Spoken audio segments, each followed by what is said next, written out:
Imagine a world without words, without symbols, without any way to capture thought or memory. The first humans lived in silence, their lives etched into the rhythm of survival. But then something changed. A spark of curiosity, a need to remember, to share, to make sense of the world. The first marks on stone were not just drawings. They were the first attempt to give voice to the mind. These early symbols were not just art. They were a way to hold on to the past, to communicate across time and space.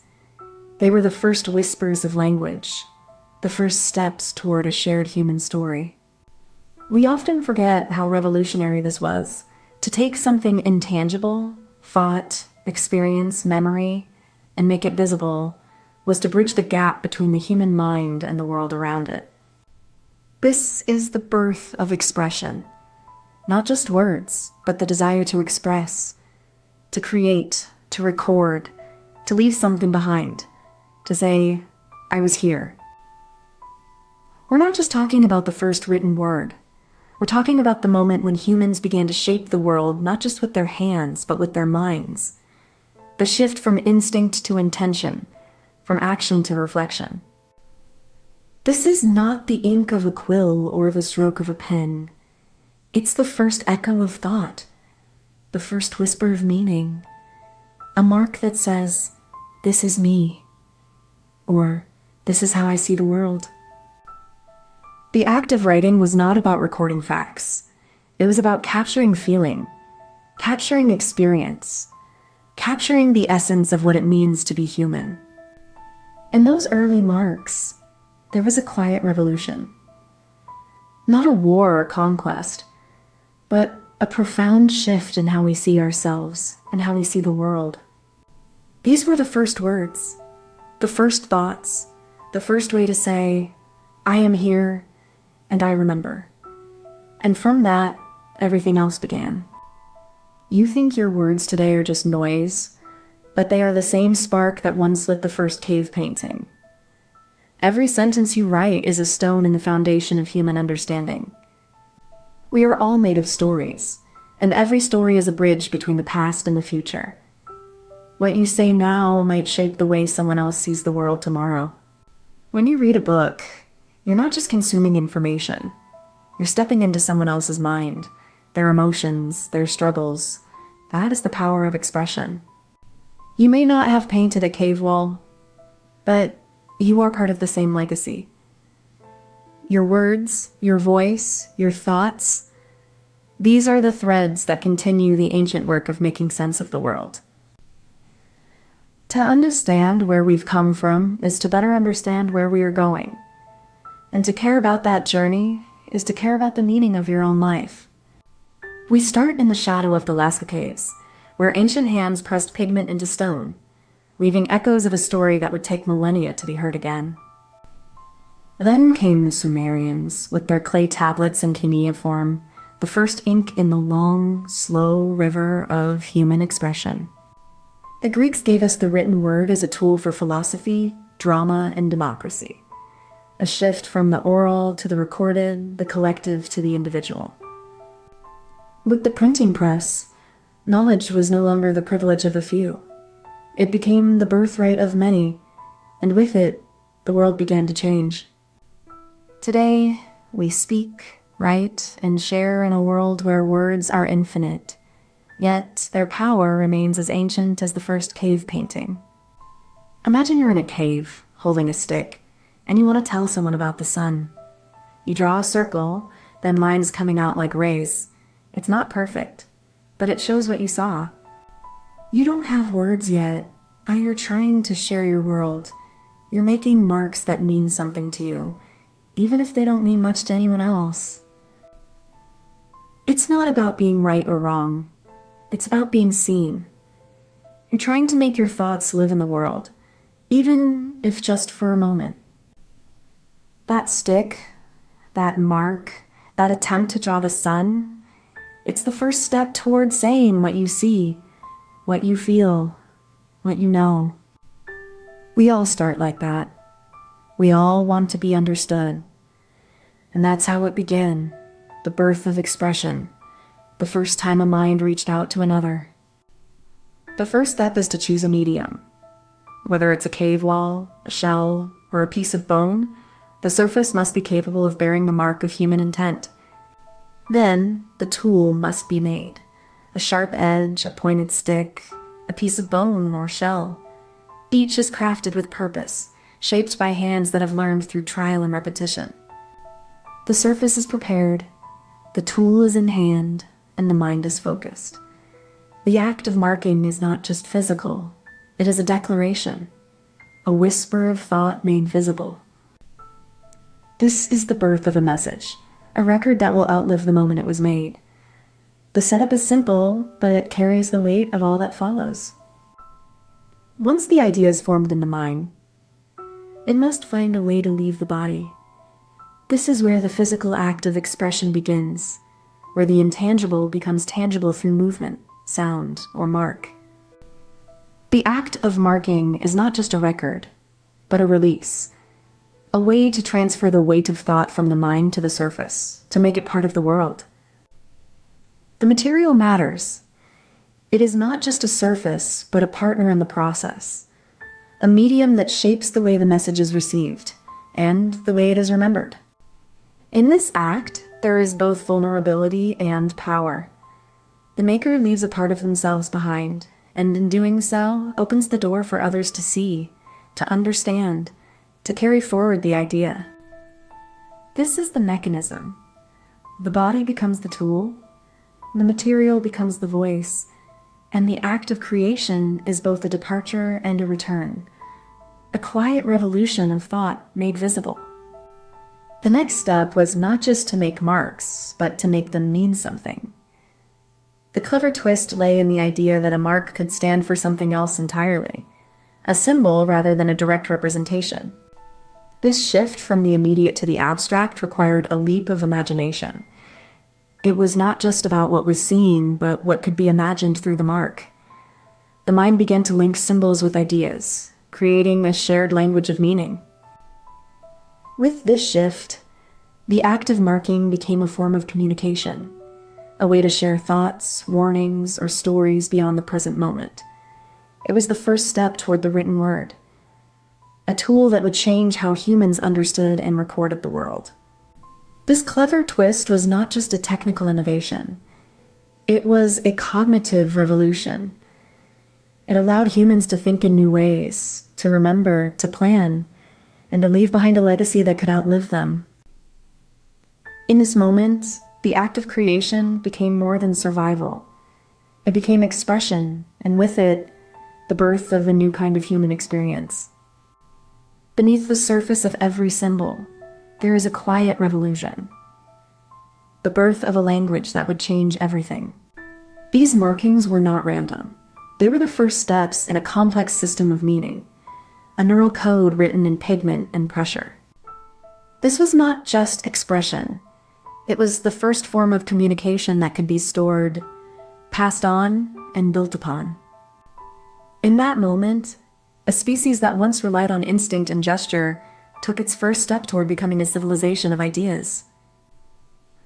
The science of language, the biology of meaning, was born in those early marks, a silent, ancient hum that still echoes through us. Imagine a child standing at the edge of a vast, empty plain, clutching a piece of charcoal. The world is silent, but the child is not. They press the charcoal against the ground and make a mark.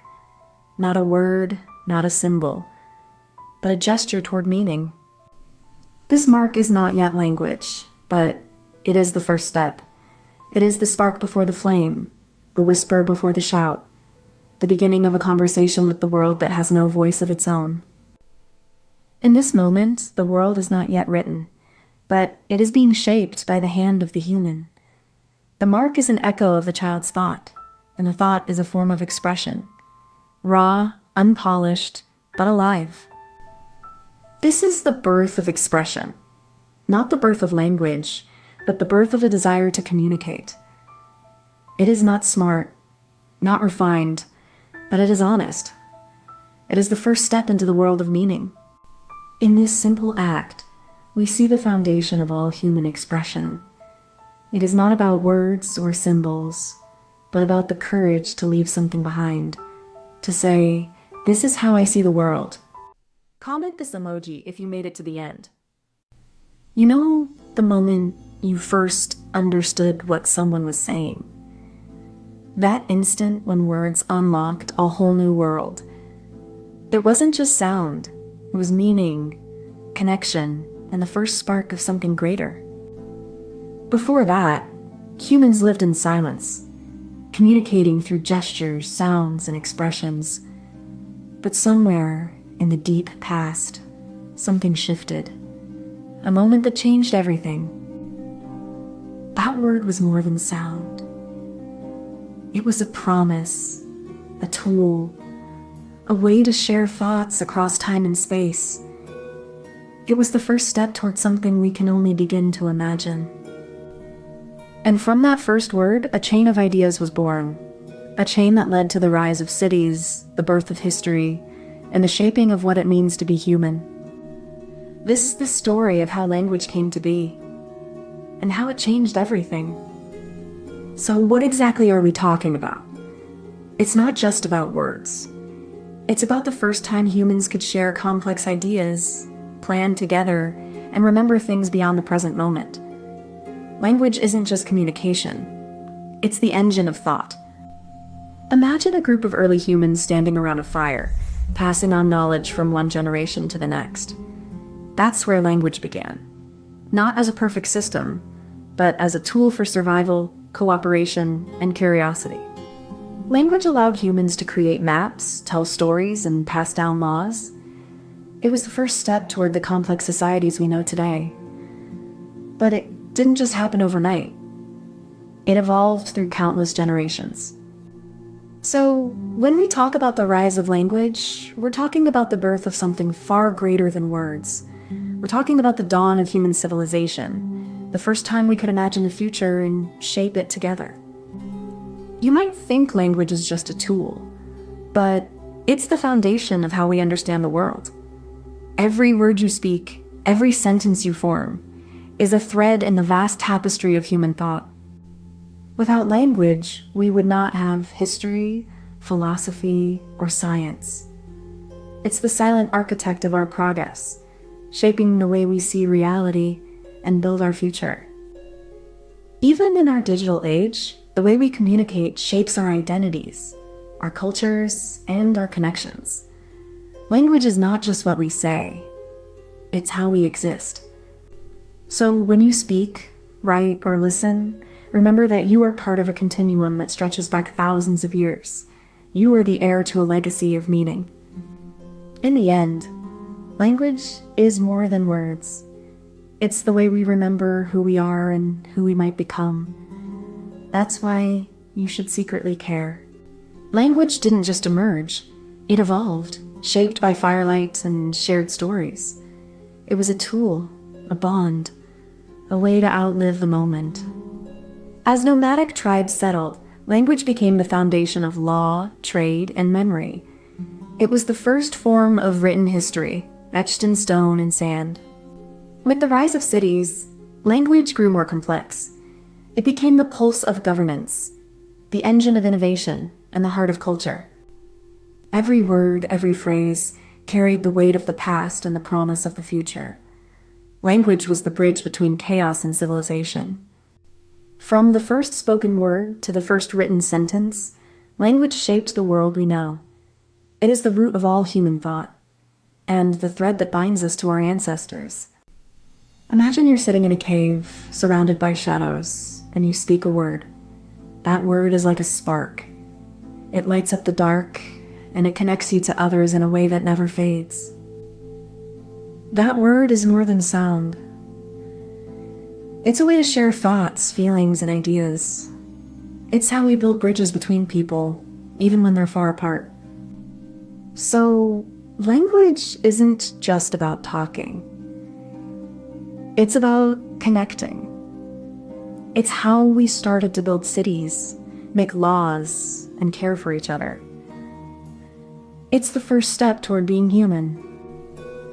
In the end, language is like a seed. It grows into the roots of everything we do. It's what made us not just survive, but thrive, and begin to shape the world around us. Before words could shape thought, they had to be born from the silence of the world. Early humans lived in close-knit groups, bound by shared experience, but without the tools to record or share those experiences beyond a moment. The first words were not commands or questions, but echoes of the world itself, sounds that mimicked the wind, the river, the call of a bird. These were not just sounds, but the first seeds of meaning. Once speech had taken root, it didn't just happen in isolation. It began to shape the way humans perceived the world, creating a shared mental space where ideas could be exchanged, debated, and built upon. This shared space was more than communication. It was a kind of mental architecture, where thoughts could be stored, modified, and passed from one mind to another. It allowed for the first true collaboration across generations. This mechanism, this ability to share and build upon thought, was the first step towards something more than survival. It was the foundation of culture, the seed of what would become civilization. Language became the tool that allowed humans to not just live in the moment, but to plan for the future, to imagine possibilities, and to create meaning beyond the immediate world around them.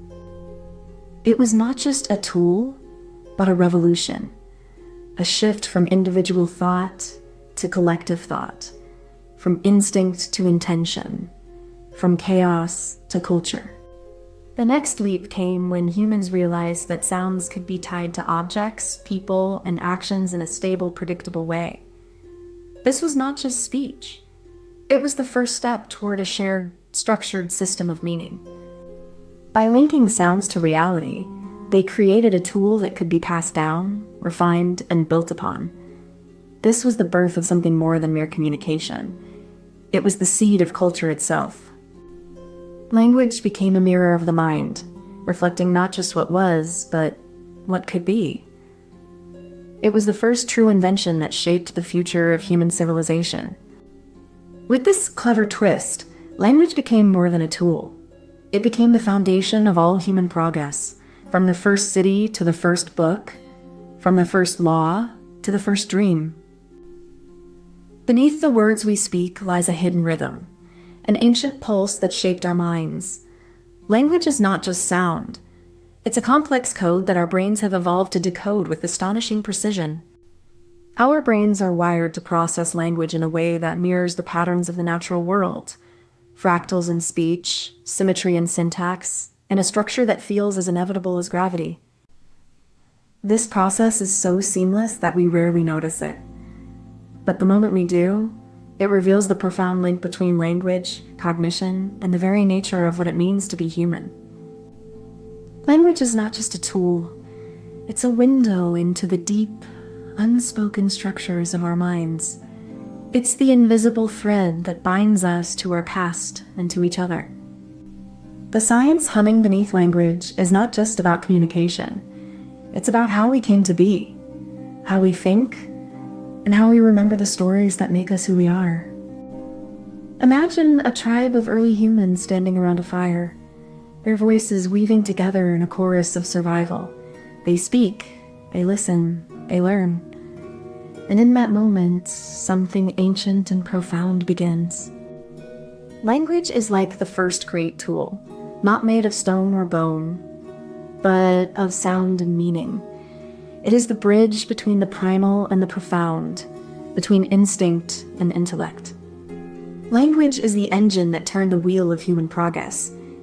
It is the spark that ignited the fire of civilization, and the fuel that kept it burning. So, in the end, the story of language is the story of humanity itself.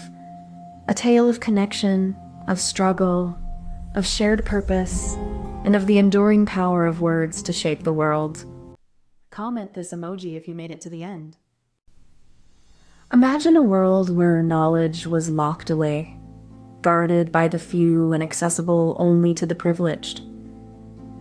In that world, Learning was a privilege, not a right. Then, in the 15th century, a simple invention changed everything. The printing press, a humble machine with a profound impact, started to break that silence. This wasn't just about books. It was about power. The printing press gave people a voice, a way to challenge authority and question the status quo. The printing press didn't just spread knowledge, it spread revolution. It was the first step toward a more informed, more empowered world. This is a story of how one machine, one idea, and one revolution transformed the world, and how it still shapes ours today. So what exactly are we talking about? The printing press, this simple, mechanical invention, was more than just a tool. It was a revolution in how people created, shared, and understood the world.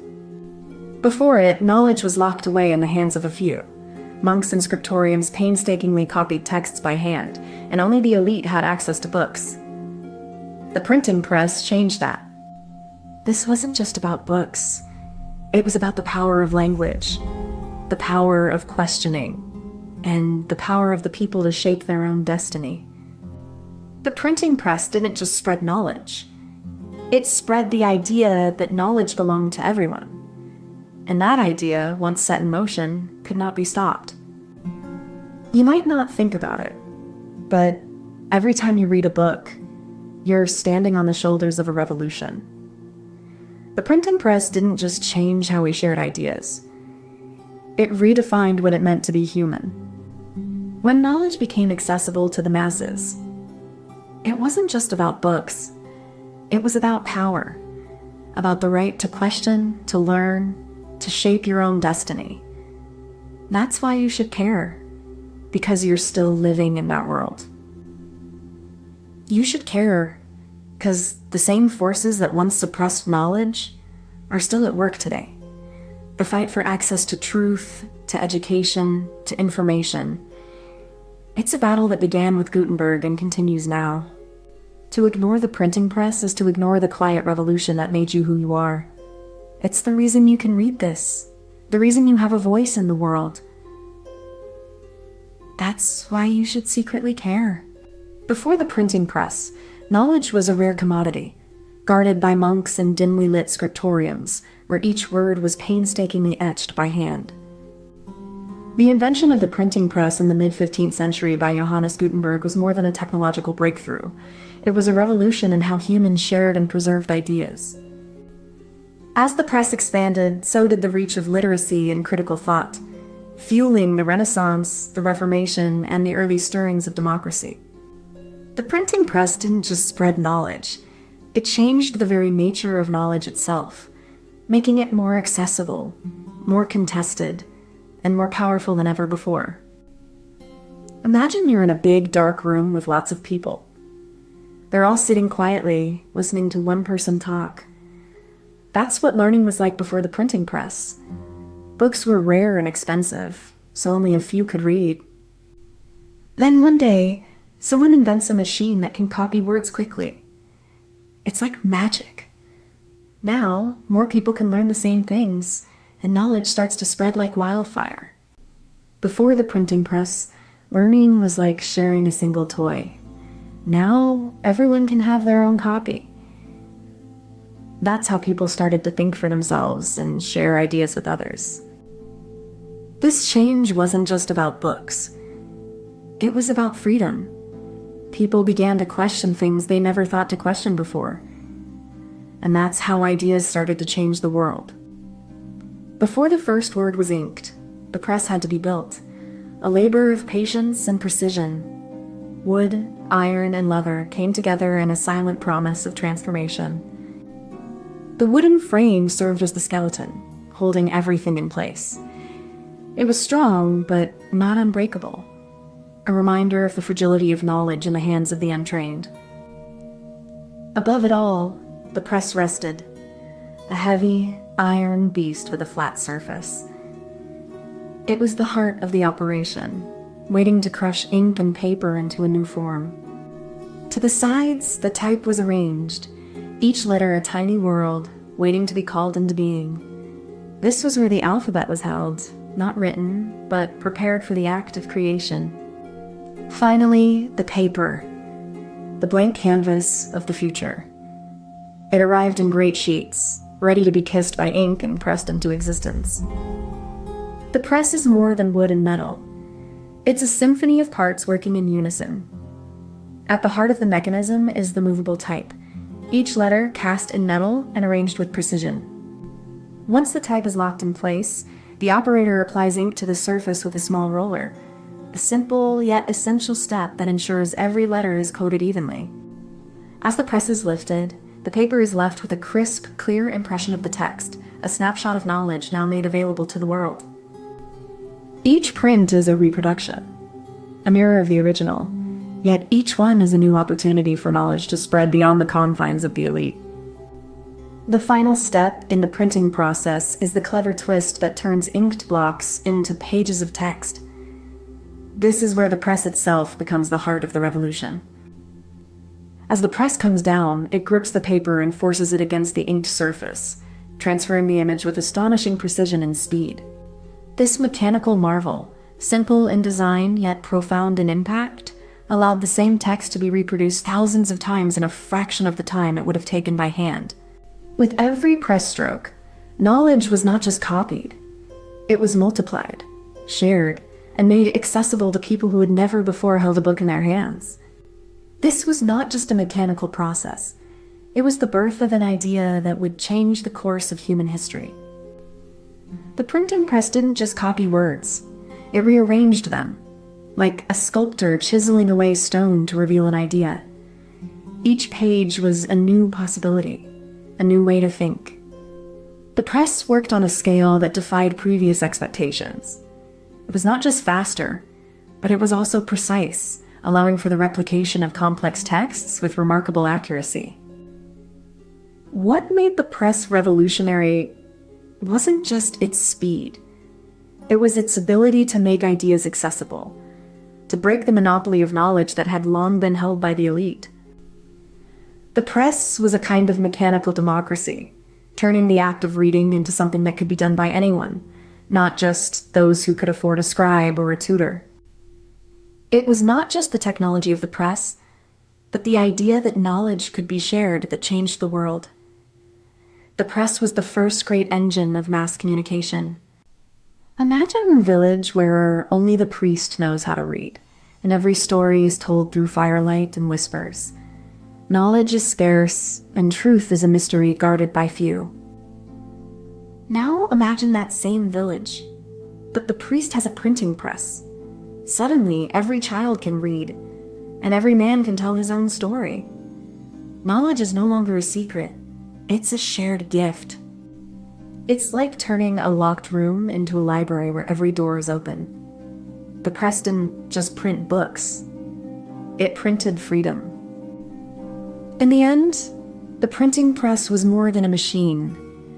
It was a mirror held up to humanity, showing us that knowledge is not the privilege of the few, but the birthright of all. Comment this emoji if you made it to the end. You wake up to the hum of a silent room, but your phone is already buzzing with notifications. It's early, and the world is already reaching for you. You scroll through a sea of faces, each one a fleeting connection, yet none truly touching you. The more you reach out, the more you feel alone. You're never truly present, never fully seen. You live in a world where the loudest voices are the quietest ones, and silence is louder than anything you say.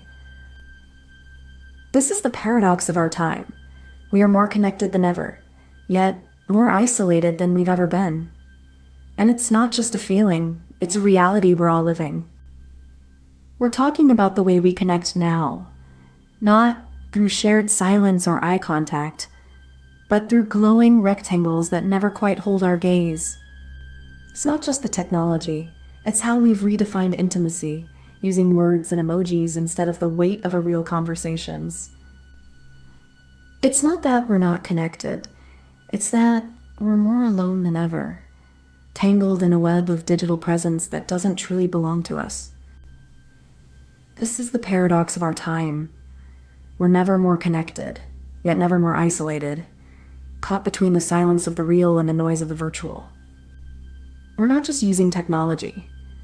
We're shaping the way we see and feel connection, and it's changing us in ways we can't always name. You think your loneliness is just a personal failing, but it's not.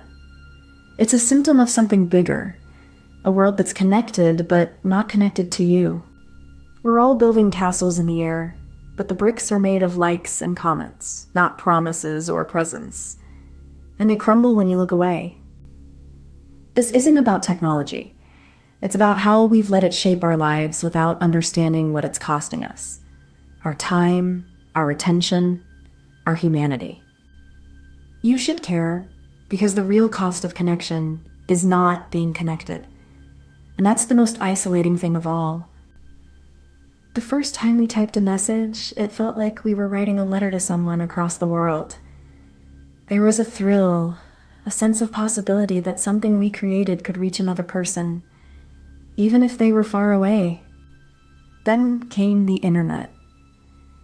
It wasn't just a tool, it was a revolution. We built bridges, shared stories, and imagined a world where distance was no longer a barrier. But as the internet grew, so did our expectations. We began to live in the moment, in the stream, in the scroll. And in doing so, we lost the ability to truly be present with one another. We moved from letters to emails, from calls to texts, from face-to-face to video calls. Each step forward brought us closer in some ways, yet further apart in others. The evolution of communication has been a double-edged sword. It has connected us to more people than ever before, but at the cost of intimacy, depth, and genuine human connection. You send a message, and it goes far, far away. But sometimes it never comes back. It's like a bird flying off, and you never see it again. We talk to people we never meet, and they talk to us without ever seeing our faces. It's like a story without a beginning or an end. We say so much, but we don't say anything real. We're always saying things, but never being heard. Sometimes the words we send don't reach the heart. They just float around like bubbles in a pond, and then they disappear. We're all connected, but we're all alone. It's like being in a room with a million people, but no one is really there. The first step begins with a single device, a phone or a computer, held in the palm of a hand, its screen glowing faintly in the dim light of a quiet room. This device connects to a network, not through wires, but through invisible waves that hum through the air like a silent, unseen heartbeat. These signals travel vast distances, but they are not just data. They are fragments of our voices, our thoughts, our longing to be seen. Once received, the signal is converted into something we can understand.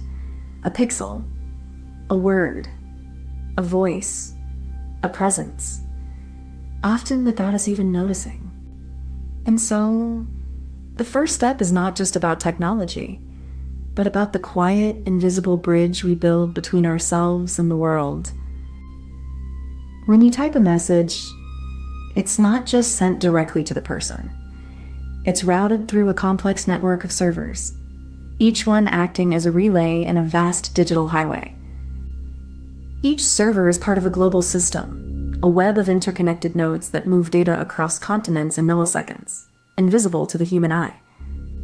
Behind the scenes, your words are broken into packets, each one labeled with an address, then reassembled at the other end, almost like a digital postcard sent across the world.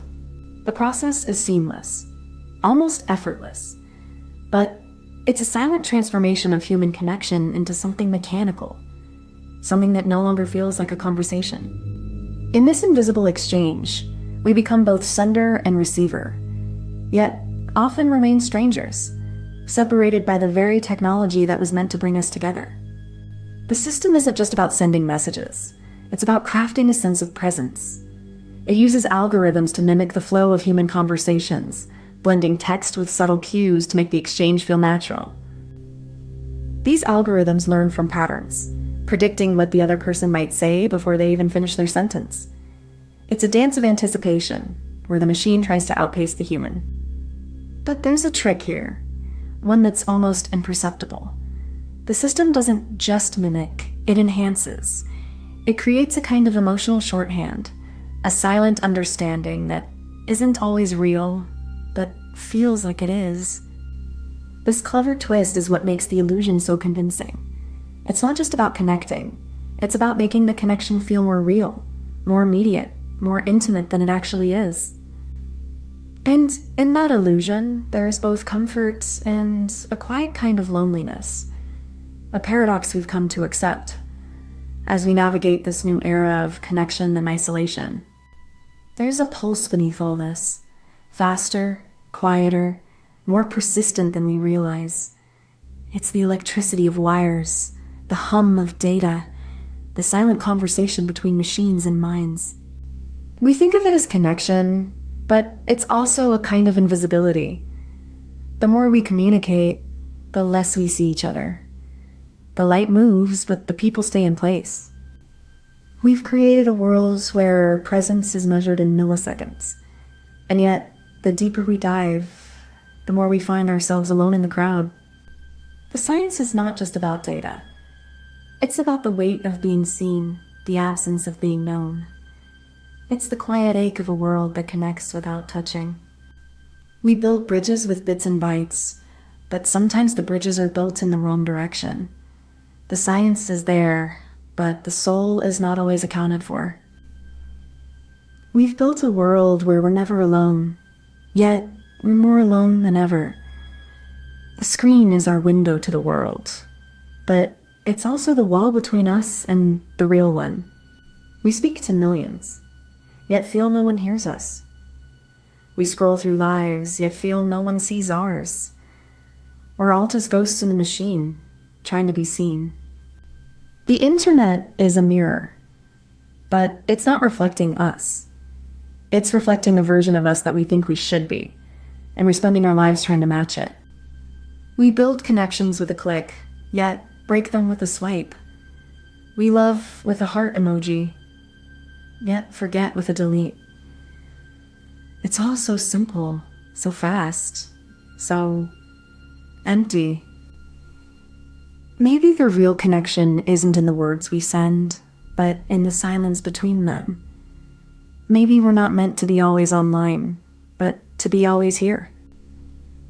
In the end, we're not just communicating through technology.